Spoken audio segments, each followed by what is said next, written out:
So I want to hear from... Well, I want to hear from that Chinese mom. What is your goal?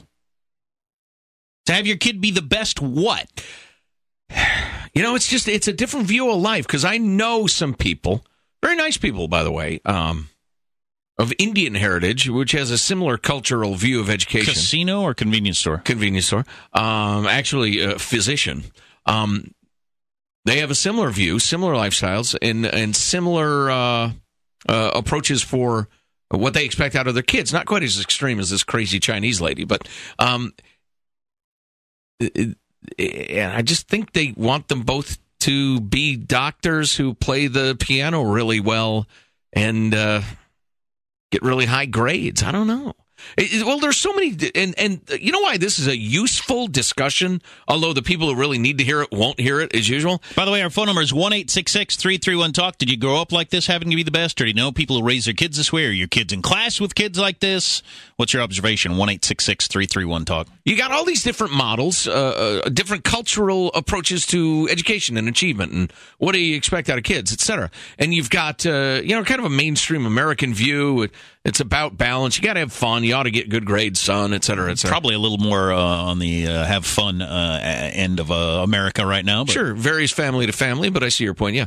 You got the Asian view. You got the crazy Chinese lady, Amy Chua view, Indians. You got the Jewish view, which prizes education very much. There's a reason why among Jewish kids, graduation rates from college are way, way higher than other cultures. And then you've got kind of the urban American view of education, which is either, there isn't one, or the schools suck and people give up on it. Mm-hmm. And, that I've said it 100 times. I think that is quote, Black America's biggest problem is lack of opportunity for education and just lack of emphasis in the family. That reminds me, I heard somebody refer to Martin Luther King on Monday during a newscast as Dr. King. I got to start remembering to call him Dr. King instead of the Reverend, because Reverend doesn't mean crap, as we all know. He was an actual Reverend, but right, Jesse graduated Jackson seminary, right. and Al Sharpton. But Dr. King, now that's something. He had a PhD, people. He went to college for like 8 years. Right. Good point. That's something people used to do if they wanted to be prominent spokesmen for anything. You want to hear a crazy Dr. King story? You're not going to believe this.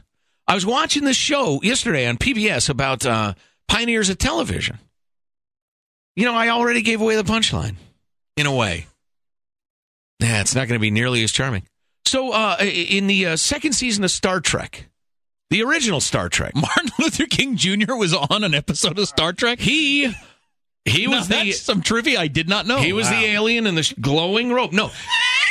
Second season of Star Trek, Nichelle Nichols, who was Uhura, she was in a dispute about her character and the direction it was taking, and she let it be known that she was going to quit. And she got a note, there's a really big Trekkie who wants to meet you. This is on the lot as they're filming the series. Here's a knock on her door. There's freaking Martin Luther King Jr. at the door. Says, I'm the Trekkie you wanted to see you. Can I come in and sit down? And he said, you are the embodiment of what we are fighting for. An educated, powerful black person, a black woman no less, participating in the future in a leadership role. Please don't quit. Is this a true story? And he talked her into staying. He had on the Spock ears. Shut up! MLK was a Trekkie? MLK was a Trekkie, and he thought Nichelle Nichols was a spectacular role model for a young black woman, and begged her not to quit. I thought that was a fascinating tale. It is, if it's true. It's true. It's absolutely true. How could it not be true? I'll be damned. That's really interesting. Isn't that something? Mm-hmm. Tomorrow, the story of when LBJ visited Wagon Train. I kid. I don't even know what that means. Did you ever hear about the time Cesar Chavez dropped by My Favorite Martian? No. Have you heard it? I would like to, though. I'll bet it's inspiring. News next. You're listening to the Armstrong and Getty Show.